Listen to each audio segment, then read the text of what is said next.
مرحبا بكم متابعينا الكرام. في هذا التقرير العاجل جنون غير مسبوق هو حالة صدمة واضحة سيطرت على الإعلام الجزائري بعد الفوز القوي والمقنع الذي حققه المنتخب المغربي على منتخب جزر القمر في مباراة افتتاح كأس إفريقيا.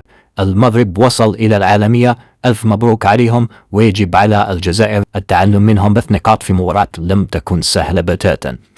كور هذا كذكر زماير المغربية في الحفرات والأمير جينا مني حسن نصر الله، الحمد لله شكنا في نجي إيجابية يا 3 نقاط أن الجماهير ديالنا والعائلة ديالنا.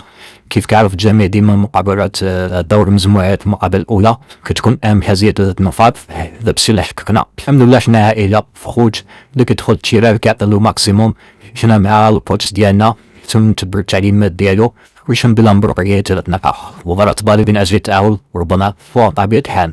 حنايا كناخدو مقابلة نتمنى إن شاء الله المقابلة ديال الماضي نشوفو فيها نتيجة إيجابية 3 نقاط. كي كيعرف الجميع دور المجموعات كيعرف غير أننا نتأهلوا للدور الموعد. شكرا لك أيوب، شكرا لك.